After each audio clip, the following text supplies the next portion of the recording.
Bom dia, hoje é 14 de maio, eu sou Ana Carolina Zitlag e esse é o Ouvindo um Podcast da Bloomberg Linha.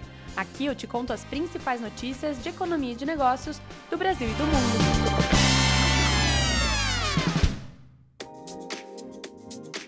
Bom dia, queridas e queridos ouvintes. Eu estou não mais no aeroporto, como eu estava ontem, caso você tenha perdido esse episódio. Hoje eu estou no escritório, de frente para Alan Blanco. E eu acabei de ter uma ideia. Alan, você gostaria de apresentar o podcast comigo? Ah, ele falou que não, que ele tá com dor de garganta. Vai ficar pra próxima, gente. Eu tentei, depois ele não pode reclamar que eu não chamo ele pra participar. De qualquer maneira, se você chegou hoje, seja muito bem-vinda, muito bem-vindo. Aqui a gente fala sobre notícias de economia, negócios e tudo mais que estava inscrito aí em algum lugar que te levou a clicar no episódio. Também a gente fala umas besteiras. Mas hoje, prometido é entregado e a gente vai terminar aí de te contar a história sobre a batalha judicial entre os herdeiros do fundador das Casas Bahia. Parte 1 está no episódio de ontem, então vá lá escutar. A gente também vai falar sobre como o CEO da Azul diz que a consolidação do setor aéreo seria positiva para o mercado. E por consolidação, ele quer dizer aí junção de alguma empresa ou outra. E também vamos falar sobre o plano da maior vinícola da América Latina para superar a retração do mercado. Você saberia me dizer qual é a maior vinícola da América Latina? Você, fã de vinhos. E, por fim, vamos falar sobre as enchentes no Rio Grande do Sul, que estão ameaçando a oferta de soja e paralisando plantas. E também vou te falar um pouquinho sobre as grandes empresas aí Brasil afora que mudaram algum tipo de produção ou que estão ajudando as famílias afetadas lá no Rio Grande do Sul. Para você ficar por dentro de todas as notícias, é só se inscrever aqui no podcast, se inscrever também no canal do WhatsApp da Bloomberg Linha, você encontra o link aqui na descrição do episódio, aliás, do podcast. E também, que mais que eu não falei? Seguir a Bloomberg Linha em todas as redes sociais? Faça isso. Caso eu já tenha falado, vá lá e faça de novo. Vamos às notícias. Se você perdeu ontem, a gente começou a contar aí sobre a disputa que está sendo travada entre os 3 filhos do Samuel Klein, o fundador polonês das Casas Bahia. A gente mencionou um pouquinho aí por cima e para você ficar por dentro, as Casas Bahia, falamos ontem já, essa sou eu tentando me achar aqui onde eu tinha parado, foi fundada em 1952 em São Caetano do Sul, na Grande São Paulo, e se tornou uma das maiores redes varejistas do Brasil. Quem é que não lembra quando aquele mocinho fazia a propaganda das Casas Bahia? Como é que é? Tá barato pra caramba? Era isso? Mais recentemente, principalmente a partir dos anos 2000 e 2010, a Casas Bahia perdeu espaço com a ascensão dos players tradicionais do setor e foi exatamente aqui que paramos ontem. Pois muito bem, o patrimônio em disputa dos herdeiros não atinge a companhia listada em bolsa, porque envolve ativos que foram separados com a mudança de controle, enquanto o patriarca estava vivo. A Casas Bahia tem valor de mercado aproximado de 680 milhões de reais, segundo o fechamento da última quarta-feira. Em 2009, o Samuel Klein vendeu o controle da loja ao Grupo Pão de Açúcar. 10 anos depois, o Michel, que ontem eu estava falando Michael, é Michel, chegou a comprar ações da então Via Varejo, que eram do GPA. Hoje, ele investe em concessionárias de veículos de luxo como Mercedes-Benz e Jaguar Land Rover e em uma administradora de imóveis e galpões logísticos. Ele chegou a apostar na aviação executiva, mas depois vendeu os ativos em 2021 para a Voar, uma empresa de Goiás. O plano de partilha ainda não foi homologado pela Justiça, porque aguarda o STJ decidir se o inventário pode incluir ou não os herdeiros e a viúva de Moacir Ramos, que é suposto filho de Samuel, que morreu em 2021 aos 45 anos. Ele alegou ter direito a uma parte da herança, mas não chegou a ser submetido a um exame de DNA. Há um pedido de realização de teste com material genético dos herdeiros de Moacir e de Samuel. O inventário em si segue paralisado em uma vara civil de São Caetano do Sul, na Grande São Paulo.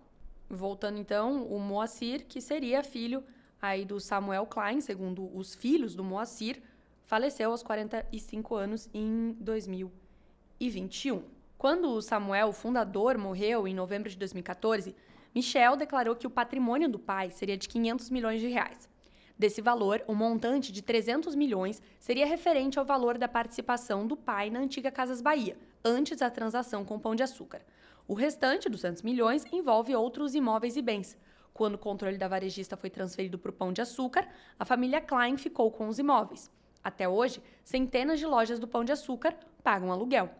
O memorando de entendimento sobre como seria feita essa partilha envolveu Michael, Saul, Eva e os 2 filhos mais velhos de Michel, Natalie e Rafael. Houve ainda uma escritura pública nos mesmos termos do plano de partilha que foi submetida à justiça. A defesa de Saul sustenta que, por esse plano, ele teria direito a 260 milhões de reais, mas que hoje só teria recebido 27 milhões de reais. Os advogados que assumiram o caso em outubro de 2022 questionaram o valor do inventário. A suspeita é que o valor do patrimônio da partilha possa chegar a 3 bilhões de reais. Alterações no contrato social antes da morte de Samuel e transferência de cotas para uma empresa dos filhos menores de Michel foram citados pela defesa de Saul como indícios de uma suposta estratégia de diminuição patrimonial do patriarca em seus últimos anos de vida. O CEO da Azul, John Rodgerson, afirmou na segunda-feira que uma consolidação do setor aéreo seria positiva para o mercado brasileiro. A declaração ocorre em meio a especulações sobre uma possível negociação entre a companhia e a concorrente Gol. Segundo ele, em uma entrevista a jornalistas, abre aspas, uma consolidação ajudaria a captar dinheiro, servir mais pessoas, ajudaria a economia de mercado. Isso é saudável, fecha aspas. Ele acrescentou que dentro dessa discussão é preciso olhar para o exemplo de outros países, como Canadá, Inglaterra e Portugal. Já o CFO da companhia, Alex Malfitani, ponderou que a empresa não vai comentar sobre uma eventual união entre a Azul e a Gol, conforme reportou a Bloomberg News, porque não tem nada sobre a mesa, segundo ele. Questionado sobre a necessidade de aprovação pelo Conselho Administrativo de Defesa Econômica, o CAD, para uma eventual união entre as duas companhias, Rodgerson não quis comentar. Lembrando que a Gol entrou em processo de Chapter 11, ou a recuperação judicial dos Estados Unidos, em janeiro deste ano. Para o Rodgerson, a Gol segue forte no Brasil. Segundo ele, abre aspas, temos uma concorrente forte no mercado, colocando voos todos os dias, fecha aspas.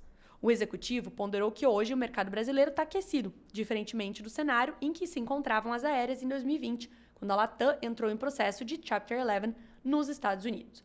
Ele salientou que, independentemente do Chapter 11, vou falar várias vezes, Chapter 11, da concorrente, a Azul está crescendo em seus hubs de atuação. Segundo ele, não vejo a gente tirando clientes deles para nossa malha. A sobreposição de Gol e Latam é de quase 100%. A nossa, com a Gol, é muito baixa, de quase 20%. Fecha aspas. Lhe dei um tempo para você adivinhar qual é a maior vinícola da América Latina. E, caso você seja aí um fã, amante, querido, conhecedor de vinhos, você terá adivinhado que é a Vina Concha y Toro, que voltou a crescer depois de um período de 2 anos marcado por um excesso global do mercado de vinhos, em que chegou a substituir algumas vinhas e acrescentou agora novos produtos e está de olho em aquisições. A produtora das marcas Dom Melchor e Castilheiro del Diablo espera que o volume de vendas cresça cerca de 8 a 12% neste ano, depois de ter caído 5,7% em 2023, segundo o CFO da empresa, Osvaldo Solar, em entrevista à Bloomberg News. Produtores de vinho ao redor do mundo enfrentam uma redução em massa do estoque devido a taxas de juros mais altas e a mudanças persistentes no consumo relacionadas à pandemia, como a queda na demanda da China. Eu ia falar isso, porque a minha demanda por vinho depois da pandemia, enquanto a redução de estoque continua, a Concha y Toro se recupera da crise antes que a maioria das demais vinícolas, em parte devido... Peraí, li tudo errado. Me distraí. Voltando, te dei um tempo para respirar também, você que tem TDAH está me xingando nesse momento. Enquanto a redução de estoques continua, a Concha y Toro se recupera da crise antes que a maioria das demais vinícolas, em parte devido a uma rede de distribuição global que permite vendas diretas a varejistas. Com grande parte da indústria ainda defensiva, a segunda maior produtora de vinhos do mundo em área plantada vem atualizando algumas das suas vinhas de menor rendimento, além de investir no enoturismo. Recentemente adquiriu a marca premium de pisco Malpaso e aumentou a sua participação na cervejaria chilena Cross. A empresa planeja reduzir os níveis de dívida neste ano, segundo o CFO. Bom, e as enchentes no Rio Grande do Sul, que seguem causando estragos, prejuízos e muita dor e sofrimento para várias famílias, devem também ameaçar reduzir, aliás, estão ameaçando reduzir a oferta de commodities agrícolas importantes, como também a soja. A gente já falou aqui de trigo, de milho, de cevada, e agora a soja também está sofrendo com os danos às lavouras e infraestrutura que estão ficando cada vez mais evidentes. Aproximadamente 1 milhão de toneladas de soja pode acabar perdida no Rio Grande do Sul, um dos principais estados produtores do grão, que é usado em diversos produtos, desde o biocombustível até a ração animal, de acordo com um relatório do Departamento de Agricultura dos Estados Unidos. A StoneX diz que o impacto pode ser 3 vezes maior. Gigantes agrícolas como a Bunge e a Cargill, assim como produtores de carne, foram forçados a suspender algumas operações. Fabricantes de biocombustíveis lutam para escoar a produção devido a bloqueios de estradas, o que significa que em breve vão ser forçadas a reduzir a atividade, segundo o José Fabiano, que é diretor da Agri Invest Commodities no Brasil. As chuvas no Rio Grande do Sul devem persistir, com 200 milímetros previstos para o estado nas próximas 2 semanas, segundo uma projeção da Administração Oceânica e Atmosférica Nacional dos Estados Unidos. A Bunge suspendeu operações em sua planta de esmagamento de soja em Rio Grande como medida de precaução, em meio às previsões de mais chuvas e enchentes nos próximos dias. As atividades no terminal da empresa, no Porto do Rio Grande, também foram paralisadas até que seja possível um retorno seguro. Já a Cargill retomou o esmagamento de soja na sua unidade de Cachoeira do Sul após 2 dias de interrupção. Mas algumas atividades, como a produção do biodiesel, permanecem suspensas, já que as estradas bloqueadas pelas inundações restringem o escoamento do produto. As instalações da Bianchini, em Canoas, foram inundadas, colocando em risco quase 100 mil toneladas da oleaginosa em seus armazéns, segundo o diretor corporativo Gustavo Bianchini em uma entrevista por telefone à Bloomberg News. A empresa também suspendeu totalmente a produção de óleo e farelo de soja na fábrica, que normalmente processa 2.400 toneladas por dia. Pelo menos 2 unidades de processamento de carne de frango e suína estavam com operações interrompidas no final do sábado e outras enfrentam interrupções parciais, de acordo com a Associação Brasileira de Proteína Animal. Lá no meu Instagram, a Jordana Faria me mandou uma mensagem mencionando aí algumas das empresas que estão fazendo ações para tentar ajudar os gaúchos e os voluntários e todo mundo que está lá no estado nesse momento. Ela citou algumas, eu vou trazer outras aqui. Obrigada, Jordana, por fazer esse lembrete. Ela cita a Ambev, por exemplo, que está trocando um envase de cerveja por água para ajudar as vítimas no Rio Grande do Sul. A fabricante de bebidas comunicou na semana passada que parou a produção de cerveja em Viamão, na região de Porto Alegre, para envasar água potável e doar à população do Rio Grande do Sul. Vão ser cerca de 850 mil latas de água e 473 ml produzidas por dia na cervejaria, em parceria com a Bol. A empresa acrescentou que precisou levar de São Paulo alguns maquinários para viabilizar a adaptação dessa unidade. A gente também tem o Carrefour, que diz que vai congelar os preços, congelou os preços de todos os seus produtos até o dia 31 de maio nas lojas do estado, do Atacadão e também do Sam's Club. Na semana passada, em parceria com a Ação da Cidadania, 20 lojas do Grupo Carrefour no estado passaram a receber a arrecadação. A Latam e a Azul também anunciaram a criação de um fluxo aí de doações que eles estão levando para o estado. E o Mercado Livre, junto com a ONG Ação da Cidadania, anunciou a doação de R$1 milhão que vão ser destinados à compra de kits de artigo de uso emergencial, como colchões, cobertores, água potável, alimentos, cesta básica e higiene pessoal. A entrega dos mesmos será feita em colaboração com a Força Aérea Brasileira. A Shopee também lançou uma campanha, Você Doa e a Shopee Paga Metade, em que 100% do valor arrecadado vai ser destinado aos impactos na região sul. A XP, que inclusive é originária aí de Porto Alegre, também se uniu aí a alguns movimentos.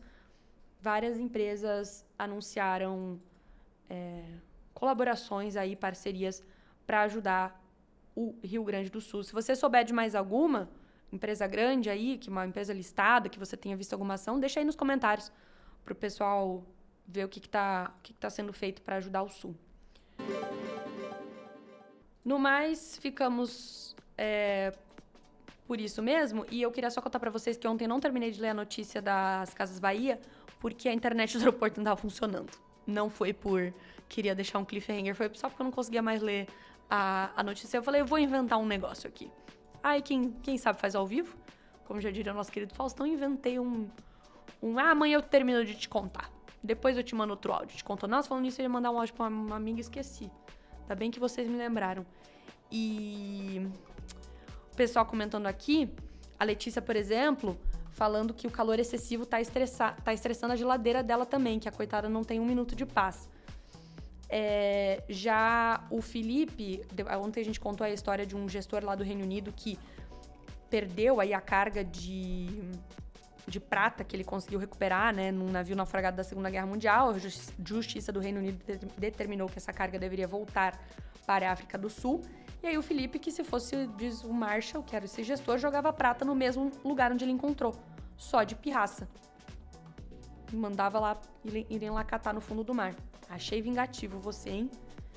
E a Helena disse que percebe que ficou viciada no podcast no meu humor, no caso, o humor da Ana, que sou eu.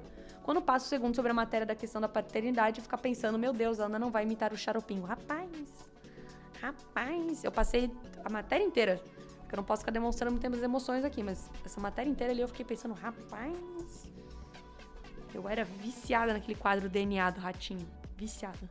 Foi um grande evento canônico da população brasileira. Então é isso, pessoal. Muito obrigada aí pela audiência de todos. Podcast grandão aí pra vocês, hein? Até amanhã.